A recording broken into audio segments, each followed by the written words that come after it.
Primeiro, quando fui seu colega na Assembleia Legislativa de Minas. Ali cheguei, posso dizer, como um aluno seu, com a experiência que o nobre colega... Isso é bondade do caro amigo. Ah, mas com certeza, quando ali cheguei, Vossa Excelência já era um dos membros da mesa diretora daquela casa, pela capacidade que tem de construir o entendimento, de buscar a solução para os problemas da comunidade a partir da conjugação de esforços. E foi o que eu pude testemunhar quando Vossa Excelência contribuiu com o governador Aécio Neves, sendo seu secretário de Ciência e Tecnologia. Posso elencar diversos feitos, mas eu me limitaria a 2, para relembrarmos momentos extremamente produtivos do governo de Minas. Vossa Excelência, naquela época, já com a percepção da importância do ensino superior de uma maneira mais universalizada, nos ajudou na criação do ProUENG, o maior programa de apoio às famílias mais pobres, até então, naquela época, desenvolvido pelo governo do Estado de Minas Gerais. O maior e o único em toda a história de Minas Gerais. Milhares de jovens puderam fazer o seu curso superior em unidades associadas ao UENG, que até então não eram públicas, com bolsas do Estado, no programa chamado ProUENG, que nós criamos com o apoio de Vossa Excelência, com o apoio do governador Aécio Neves, e que eu liderava na Assembleia àquela época. Mas depois, ainda nessa linha, Vossa Excelência contribuiu para a emenda que fizemos à Constituição Mineira para garantir que a UENG pudesse ser hoje uma universidade do Estado, pública em várias cidades de Minas Gerais. E aquele programa fantástico das unidades de centros vocacionais de tecnologia. Centros vocacionais de tecnologia, exatamente. Isso foi um trabalho fantástico que Vossa Excelência levou, já como deputado federal e então, na época, como secretário. E, concluindo o meu raciocínio, eu quero registrar que o Parlamento tem ainda reservas morais e com a experiência e a competência de Vossa Excelência, que nos anima e nos dá a confiança de que o Brasil tem jeito. Vossa Excelência é um orgulho para Minas Gerais. Posso dizer, como mineiro que sou, não só o povo do sul de Minas, que Vossa Excelência representa com tanto talento, mas toda Minas Gerais. Vossa Excelência é um dos deputados hoje votado em toda Minas Gerais. Parabéns por nos representar tão bem. Eu me associo a Vossa Excelência aqui neste parlamento na esperança de um Brasil melhor, que supere esses gargalos que Vossa Excelência apresenta no seu pronunciamento e que estão atrasando o Brasil. A gente vive um momento não só de desgoverno, eu acho que até de falta de governo, e isso requer a presença de figuras como Vossa Excelência para nos ajudar a encontrar o caminho certo.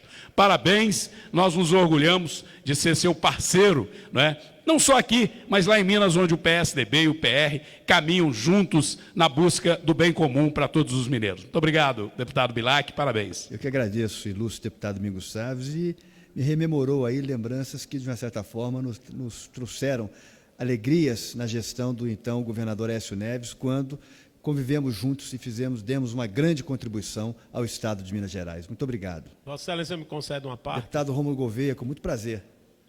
Deputado Bilac, eu gostaria de, em primeiro lugar, parabenizar Vossa Excelência, cumprimentar, dizer que tive a oportunidade em 2007, quando cheguei a esta casa, deputado estadual, que fui também, como Vossa Excelência foi brilhante deputado estadual, e tive a grata felicidade de lhe conhecer na Comissão de Ciência e Tecnologia, vendo principalmente o seu esforço, o seu empenho em cada vez mais consolidar o seu estado, a sua região como um polo tecnológico. Participamos de várias missões, até mesmo missões internacionais para conhecer a experiência do Parque Tecnológico de San Diego. E Vossa Excelência, mais do que um parlamentar, é um amigo. E eu tenho certeza que o pronunciamento de Vossa Excelência é o pronunciamento que todo brasileiro gostaria de fazer no sentido da união de forças. O momento é extremamente difícil, é delicado, mas mesmo assim eu tenho certeza que vai ser esta casa, tem uma responsabilidade muito grande. E o mandato que Vossa Excelência exerce também muito grande. Então eu quero, nesse instante, felicitar Vossa Excelência, dizer da alegria de tê-lo como amigo, dizer que Vossa Excelência orgulha o povo de Minas Gerais pela representação aqui desta casa e, com certeza, como secretário, deputado estadual, em todos os mandatos que Vossa Excelência exerceu. Então, era esse o meu registro, inclusive com a alegria de dividir esse meu aparto com outros companheiros, como o nosso Paulo Abiaco aqui, que é outro grande deputado também, que representa muito bem Minas Gerais, e amigo também, e com a presença de paraibanos aqui, inclusive o nosso Antônio Jatobá, um conterrâneo meu de Campina Grande, que visita também o plenário e que tem o privilégio de assistir o pronunciamento de Vossa Excelência. Muito obrigado, deputado Rômulo Gouveia, pela referência, pelas palavras. E eu é que digo que tenho um orgulho muito grande de tê-lo como colega, mas, acima de tudo, como grande amigo. Você que representa tão bem o seu Estado, já esteve ocupando cargos importantes, inclusive como vice-governador. Muito obrigado pelo seu aparte. Vossa Excelência, me permite uma parte? Bem, eu quero me referir a Vossa Excelência, deputado Bilac Pinto, com profunda admiração, não só pelas palavras que Vossa Excelência acaba de proferir, uma construção perfeita a respeito dos problemas pelos quais o Brasil vem passando, também por conhecer bastante a história de sua família, a herança política que Vossa Excelência carrega com grande louvor nos ombros e que vem desde o início da República, com a presença de seu tio, bisavô, na presidência da República, ex-presidente Delfim Moreira, bem como de seu avô, deputado Francisco Bilac Pinto, que presidiu a Câmara dos Deputados, presidiu o Supremo Tribunal Federal e foi embaixador do Brasil na França, além de um excepcional parlamentar, líder da então UDN, bem como de seu pai, também deputado Bilac Pinto, filho, que também muito honrou a tradição de sua família e principalmente a forma como os mineiros sabem fazer política. Eu quero dizer que Vossa Excelência faz jus a todo esse legado, tem um desempenho formidável na Câmara dos Deputados, representa muito bem o seu Estado, que também é o meu, Minas Gerais, e aqui na Câmara, com distinção, com correção, defende na Comissão de Ciência e Tecnologia e na Comissão de Minas e Energia os interesses maiores do nosso país e do nosso Estado, Minas Gerais. Parabéns pelo seu pronunciamento. Eu aqui assinaria tudo que Vossa Excelência escreveu e falou, fazendo, portanto, minhas também as palavras aqui proferidas por Vossa Excelência no plenário. Meus parabéns por essa belíssima carreira e, enfim, os mineiros todos reconhecem o grande secretário que foi e o grande líder que, sem dúvida nenhuma, terá pela frente uma grande carreira política pela frente. Muito obrigado por me permitir esta parte e quero também agradecer o deputado Rômulo Gouveia. Deputado Paulo Biac, sou eu quem agradeço o privilégio de tê-lo como um companheiro aqui no Parlamento Brasileiro, representando o Estado de Minas Gerais. Você que, de uma certa forma, também descende de uma família tradicional, no qual temos um orgulho muito grande, seu pai ainda vivo, o ex-deputado Ibrahim Abiaco, e você, aqui com muita competência, com muita inteligência, talvez seja uma das grandes referências desse Congresso, hoje no PSTB, ao lado de Aécio Neves, que representa hoje uma grande esperança para a nação brasileira. Muito obrigado pelo seu aparte e quero pedir licença para continuar fazendo o meu pronunciamento. O exemplo mais evidente das consequências nefastas do populismo é a Argentina, um país muito rico, com uma população bem educada, que naufragou nas mãos de líderes inescrupulosos. Na primeira metade do século XX, quando ainda uma pessoa tinha muito dinheiro, costumava-se dizer na Europa que essa pessoa era rica como um argentino. Pois bem, depois que cedeu às tentações do populismo, esse grandioso país naufragou numa paralisia econômica crônica na qual não se consegue se libertar. É uma espécie de areia movediça. Quanto mais as pessoas debatem, mais afundam. O populismo tem mecanismos já bem conhecidos de manipulação da sociedade, que se apoiam na construção da figura mítica do líder carismático. Em primeiro lugar, o populista cria inimigos externos e internos, que servem de pretexto para suas ações. Temos como exemplo o caso muito conhecido das Malvinas, invadidas pela Argentina, quando o governo tentou desviar as atenções da crise econômica interna. Os inimigos internos são vários: empresários, corporações, imperialistas, sistema financeiro internacional, a oligarquia, a burguesia, enfim. Junto, eles formam um antipovo e devem ser combatidos pelo líder carismático, o único que representa os reais interesses do povo. Essa polarização provoca o surgimento de ódios na sociedade, exatamente o que vemos hoje no Brasil.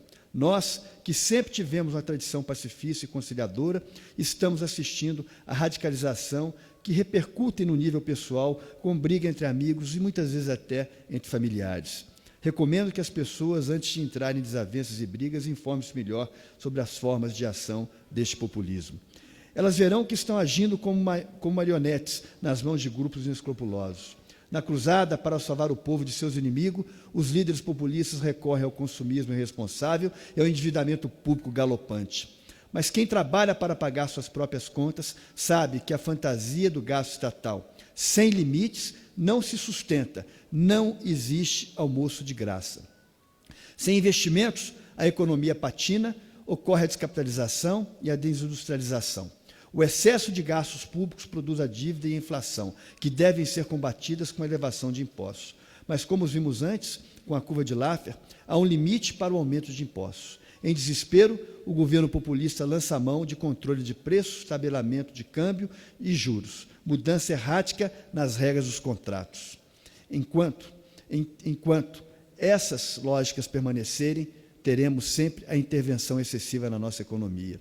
Quando as coisas começam, então, a dar errado, os populistas aprofundam a divisão social entre nós, os defensores do povo, e eles, os espoliadores do povo, aqueles que formam o verdadeiro antipovo. Gastos maciços em propaganda de doutrinação nas escolas e nos meios de comunicação, articulada com o aparelhamento do Estado, são cada vez mais usados para manipular a consciência das pessoas simples e dos mais pobres. E, por necessidade, têm uma visão imediatista e desarticulada das coisas. No final das contas, o líder populista faz uma aliança oculta com os mais ricos, quando a sociedade dividida vê o crescimento da pobreza e o encolhimento continuado das classes médias, as únicas que têm uma visão crítica capaz de contrapor a manipulação feita pelo governo e seu partido. Hoje em dia, temos o exemplo gritante da Venezuela, um país dilapidado pelo populismo, onde prevalece, por um lado, o desabastecimento crônico e, por outro, o crescimento de forças policiais usadas para tentar silenciar os opositores e controlar a violência social galopante. E o que é pior, esses líderes não sentem o menor constrangimento em mudar as leis para permanecerem no poder. É prática corrente na Venezuela, Bolívia e Equador, onde os presidentes se articulam para renovar indefinidamente seus mandatos. Vemos, portanto, senhor presidente, senhoras e senhores deputados, que a tragédia brasileira não é nova. Ela é frequente no mundo recorrente da América Latina. No momento em que experimentamos o boom das commodities, o governo petista usou as facilidades momentâneas para estimular o consumismo irresponsavelmente, em vez de investir na infraestrutura do nosso país. Não pensou no futuro, gastou o que tinha e o que não tinham para ganhar as eleições. Sem um projeto para o país, agarrou-se com unhas e dentes a um projeto de poder.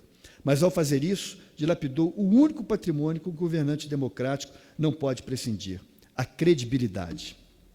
Voltamos, então, a uma crise ao ponto de partida da paralisia econômica. Um dos resultados previstos na trajetória populista é a estagflação, em que estamos mergulhados. Os preços continuam subindo, junto com a retração da atividade produtiva. Em relação às grandes carências da população brasileira, saúde, educação, o governo bem que tentou, mas, como sempre, privilegiou a propaganda e deixou aspectos essenciais em segundo plano. No caso do programa Mais Médicos, isso ficou muito evidente. Desde o começo, ninguém discute que devemos melhorar a saúde dos brasileiros e que os médicos são importantes. Mas, além de médicos, é preciso oferecer uma estrutura mínima de apoio ao trabalho para que seja feito. Sem recursos e sem uma gestão eficiente, irão persistir os mesmos problemas crônicos que produzem filas escandalosas na porta dos hospitais. Até agora, o governo não conseguiu desfazer a impressão de que o programa foi criado como o único objetivo de transferir, de forma indireta, recursos para a ditadura cubana. Tudo é parte de uma estratégia global, de caráter bolivariano, na qual se inclui, entre outras coisas, a destinação dos recursos do BNDES para a construção do Porto de Mariel. Um grande equívoco, que se repetiu também em outra peça de marketing chamada Pátria Educadora. Já concluo, senhor presidente. Como é possível levar a sério uma proposta dessa, se, no primeiro ano de implantação do Plano Nacional de Educação, já tivemos 5 ministros da educação, no momento em que a pasta sofreu um corte orçamentário de 10 bilhões de reais? Chega de causar tristeza e ver uma situação dessas, no momento em que se esperava ver implantadas ações estruturantes do Plano Nacional de Educação e que, portanto, não seria necessário um maior aporte de recursos, o governo anda para trás e corta verbas. Além disso, cada ruptura administrativa provoca uma paralisia no Ministério da Educação. Estima-se que teremos uma década perdida em termos econômicos, pois a isso devemos somar agora pelo menos um ano perdido em termos educacionais. Aliás, descontinuidade administrativa talvez seja a característica mais marcante do atual governo. E a cada ruptura, confirma-se a percepção de que interesses pessoais, as ambições políticas, o apego ao poder se sobrepõem a qualquer projeto de país. Mas, como já disse antes, senhor presidente... Concluindo, senhor presidente. Como já disse antes, nosso partido aposta em soluções para os problemas e deseja fazer uma crítica construtiva que conduza à prosperidade coletiva. O que pode ser feito para interromper a trajetória nos colocou a caminho do desastre econômico, social e político. É uma pergunta. Se insistir no roteiro populista, o país verá a crise se aprofundar cada vez mais, com o aumento do desemprego, da animosidade crescente entre grupos sociais, prisioneiros de uma polarização artificialmente criada. Para finalizar, senhor presidente, eu quero dizer que o Brasil é um país rico. Temos a riqueza em abundância, uma natureza extremamente generosa. E temos também uma população trabalhadora, hospitaleira, alegre e otimista. Recomendo à presidente Dilma que escute mais o coração e a fala do povo. E aí é onde reside a sabedoria, pode abreviar a crise e nos lançar adiante, rumo à harmonia e à prosperidade. Quem souber ouvir a sabedoria popular vai facilmente descobrir que a confiança não se dá nem se toma emprestado, conquista-se. E é exatamente isso que o povo espera dos governantes neste momento de tanta incerteza. Muito obrigado, senhor presidente. Muito obrigado, senhoras e senhores deputados. Agradeço o pronunciamento. Está inscrito como líder do Solidariedade, Laércio Oliveira. Mas antes, 1 minuto para Davidson Magalhães, da Bahia. Senhor presidente, senhoras e senhores deputados, gostaria de registrar um fato importante, que foi a realização ontem da 13ª rodada de licitação da ANP, que dá demonstração muito clara, primeiro, que existem vários regimes de concessão para exploração de petróleo no Brasil. Um delas é a licitação. Um desses regimes é o processo licitatório. Ontem foram licitados 266 blocos colocados à disposição e apenas 37 foram arrematados. Portanto, 14%, 121 milhões foram arrecadados em bônus e 216 milhões serão investimentos obrigatórios. Quero dizer e parabenizar a diretora-geral da ANP, Magda Chambriard, pela realização da 13ª rodada, que dá uma comprovação que nenhuma das grandes empresas de petróleo do mundo vieram participar desse processo de licitação. Ou seja, existe o processo de licitação no Brasil, está aberto o processo de concessão para essas empresas virem, e nenhuma dessas empresas estiveram aqui presentes. Só para concluir, o que dá uma demonstração muito clara de que essas grandes empresas querem, na verdade, é o pré-sal, é o filé mignon do pré-sal.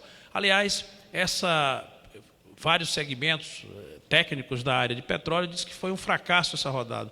Acho que nessa conjuntura de baixo preço de petróleo no mercado internacional e não ter sido escolhidas as melhores áreas para o processo licitatório, acho que foi importante a realização desse processo licitatório e um registro. As pequenas empresas de petróleo do Brasil tiveram a participação destacada, o que dá uma demonstração que existe um espaço para a indústria, para a pequena e média indústria de petróleo no Brasil, principalmente na produção terrestre de petróleo. E, por último, registrar minha solidariedade aos bancários em greve no Brasil, que lutam pelo aumento salarial real, por segurança, especialmente os bancários da Bahia e da minha região sul da Bahia, os bancários de Ilhéus, Itabuna e toda a região, que lutam contra o sistema, que é altamente lucrativo e que querem deixar Obrigado, senhor. Eu que agradeço, parabéns pelas palavras, colega deputado, nobre deputado Davidson Magalhães, da Bahia. Com a palavra, Laércio Oliveira, deputado Laércio Oliveira, de Solidariedade. O senhor tem 5 minutos. Obrigado, senhor presidente, nobres telespectadores que nos assistem neste momento pela TV Câmara, senhoras deputadas, senhores deputados. Este discurso que faço neste momento é um discurso em homenagem ao Sistema S. Entre as medidas anunciadas no ajuste fiscal do governo está a contribuição do Sistema S para o orçamento da União. Na condição de vice-presidente da Confederação Nacional do Comércio de Bens, Serviços e Turismo, participei de uma série de reuniões com a Casa Civil para estabelecer as negociações sobre o assunto.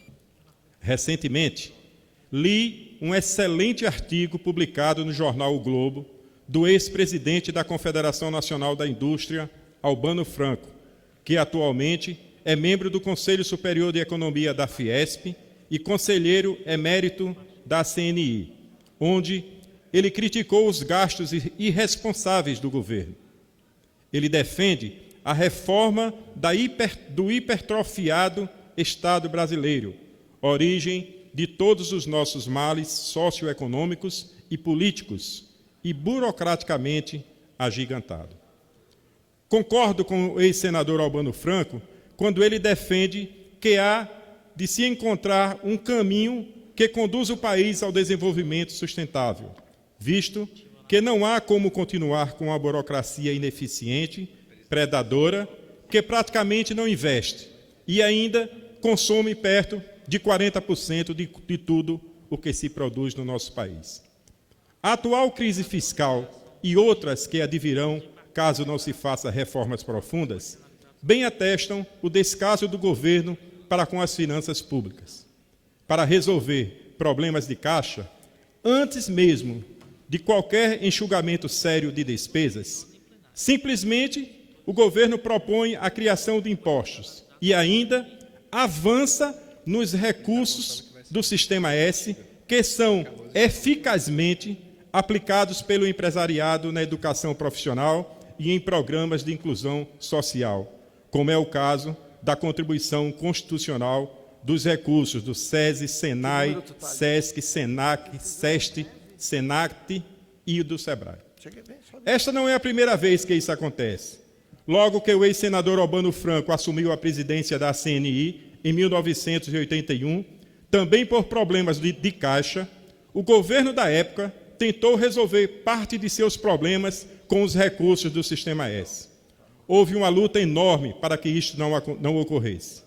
Prevendo que tais incursões continuariam a ocorrer, ele conseguiu, como senador constituinte, aprovar dispositivo na Constituição Federal, no seu artigo 240, que consagrou definitivamente a contribuição compulsória como fonte de financiamento constitucional do Sistema S.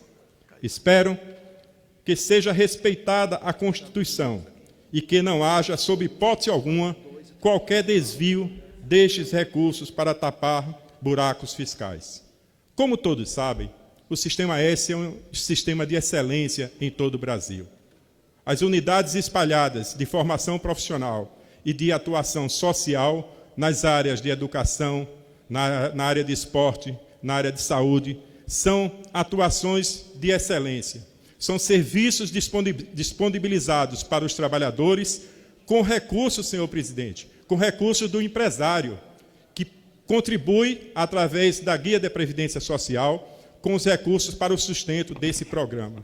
É um programa reconhecido no país inteiro. É referência para o mundo todo. Inclusive, aqui nesta casa, nós temos o privilégio de usufruir das atividades do SENAC, por exemplo.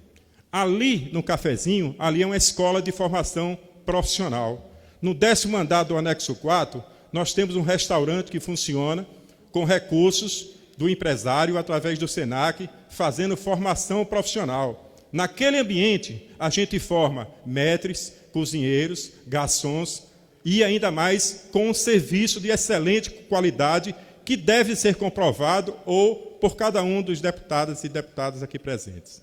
Então, senhor presidente, é dentro desse contexto que eu trago esta mensagem aqui na tarde de hoje, consciente e esperançoso de que o governo trate o Sistema S da forma que ele merece ser tratado, trazendo competência, como sempre trouxe para o nosso Brasil e para os trabalhadores. Obrigado, senhor presidente. Eu que agradeço, nobre deputado. Nós vamos entrar nas breves comunicações, mas antes, por um minuto, deputado Caio. Por favor, Sua Excelência, tem a palavra.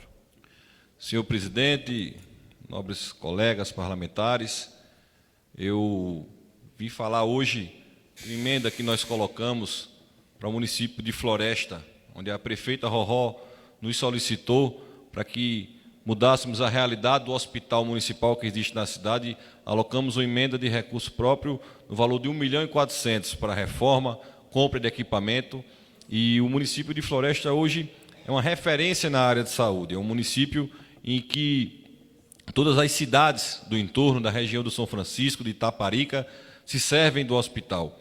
E nós, como representantes da nossa região, não podíamos fazer diferente. Assumimos o nosso compromisso e colocamos essa emenda lá para que a gente possa, junto com a prefeita Rorró, mudar a realidade da nossa região, poder dar mais conforto, poder fazer uma nova estrutura dentro do hospital, que já está em reforma. A prefeita já conseguiu uma parte dessa reforma junto ao governo do Estado. Nós estamos só dando um incremento dentro disso aí, colocando mais R$ 1.400.000 para que a gente possa mudar e dar dignidade a todos esses pacientes que hoje frequentam o Hospital Coronel Álvaro Ferraz. Então, senhor presidente, quero agradecer a você, parabenizar a prefeita Rorró e toda a sua equipe, que já colocou toda a documentação em dia, o Ministério já aprovou, para que a gente possa juntos fazermos essa reforma e logo inaugurarmos essa unidade lá em Floresta, essa reforma, e presentear o povo florestano com essa benfeitoria, com essa grande obra que vai estar mudando não só a vida do florestano, mas de toda uma região. Muito obrigado.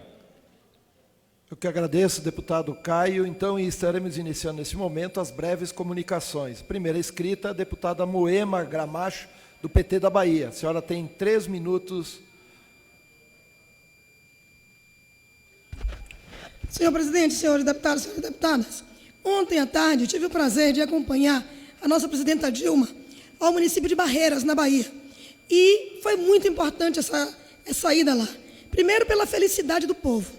Nós estávamos lá para entregar 1.476 unidades habitacionais para Barreiras, mas numa teleconferência também entregando simultaneamente imóveis, casas, lares para a família de Dias Dávila, de Irecê e de Feira de Santana, somando mais de 2.000 casas.